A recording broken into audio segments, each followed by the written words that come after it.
Hi all, I'm Adrito, and this video is for those who are on the fence on whether they should apply to Oxbridge or not.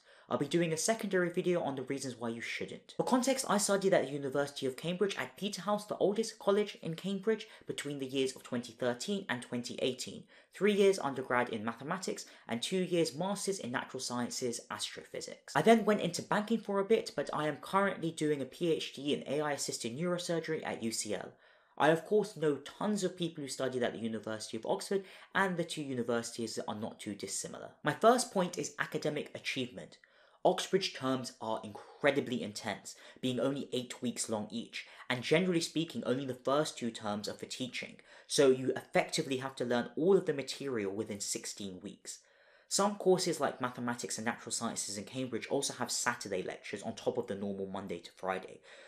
Basically, during term time, you will eat, breathe, and live your subject. That being said, it is intense, but you learn so much more and have such a wider depth and breadth of knowledge than your compatriots at other universities. You may not sleep, but I overall think that academic achievement is worth it. This brings me to my second point and what makes Oxbridge particularly special, and that's the tutorial or supervision system as it's known in Oxford or Cambridge respectively. This is when an academic, a PhD student or higher, takes you on a 2-on-1 session. So that's yourself, another person who is studying your subject, and the academic takes you on a 1-hour session every 2 weeks, generally speaking, depending on the course. So that's per course as well. And it's a very intense session. Normally you go either an essay if you're on an essay writing subject, or an example sheet if you're on more of engineering, maths sort of subject. And you go through the material that's covered in lectures, the example sheet or essay that you've written, and it's a very good way of learning things. There's one thing being taught in front of a lecture or in a large group, but having that one-on-one effective tuition is incredibly beneficial. Points 3 to 6 are regarding the collegiate system. For those who don't know, Oxbridge is actually a collection of colleges, 39 in Oxford and 31 in Cambridge.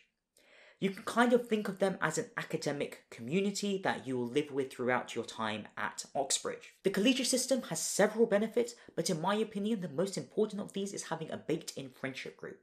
Effectively, you have 100 to 200 people who you will live, eat, drink, and study with throughout your 3 years or more at university. You become incredibly close to many of them.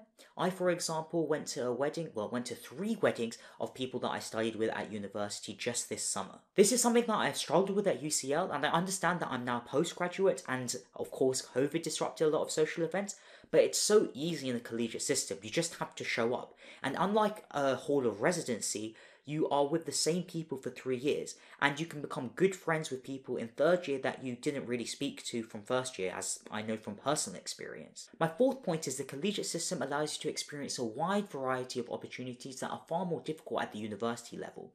For example, I captained the tennis, table tennis and badminton teams while I was at Peterhouse, as well as played in the pool team, the rowing team and cricket team, which I would have not been able to do at university level. I was also able to get into student politics while being on the undergraduate committee, known as the Junior Common Room or shortened to the JCR, as well as play the piano in several college level concerts. That's not to say you can't get involved in university level events. In fact, it's a great way of meeting people outside of your college. I, for example, was in the MMA and kickboxing teams, but it's just you don't get that breadth. You can't be an expert in every sport, nor do you have that time commitment. Another benefit of the collegiate system is the academic closeness you'll have with the senior academics.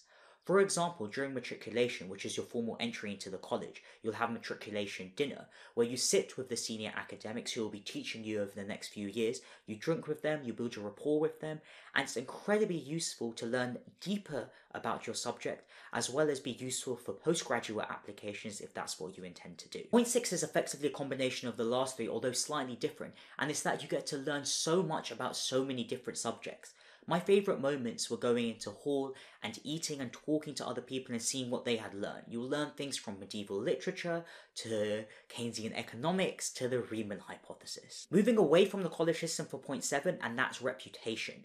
Oxbridge has, whether warranted or not, a brilliant reputation in both the academic and job market. It might not get you the job, but it will get you the interview, more so than probably any other UK university. Point 8 is both Cambridge and Oxford are beautiful cities. Simple as that. Point 9 is you get to be part of a 700-year-old institution. Newton, Darwin, Tolkien, and the greatest minds of both science and art walked in these institutions. College formals, May balls, Dean's Port, and the varsity boat race, and hundreds of other small quirks that are exclusive to Oxbridge is something that you get to be part of. And point 10, it is actually more diverse than you think. Oxbridge has similar diversity levels in terms of both ethnic and state school intake to the other Russell Group universities. That being said, I think they include grammar schools as a state school, which can be a bit misleading.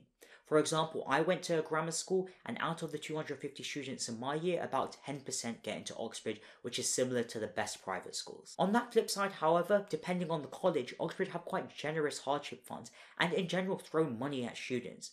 Peterhouse, for example, used to give £100 a year to each student to just go on holiday. They also used to pay for my university level sports memberships. A bonus point, but what I actually think is the most important, is that you may as well. It's only 1 out of the 5 UCAS applications that you get, so it's not that big of a deal even if you do get rejected. You might not think you'll fit in, but it's not as if I'm the most conventional person to get into Oxbridge either, and I thoroughly enjoyed my 5 years there.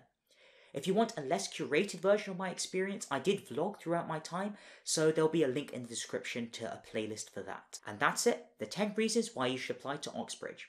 As I mentioned before, the next video will be on the 5 reasons why you shouldn't, so if you're interested in that, or you're just interested in my life as a PhD student, a subscription would be appreciated. Hopefully, I'll see you in the near future.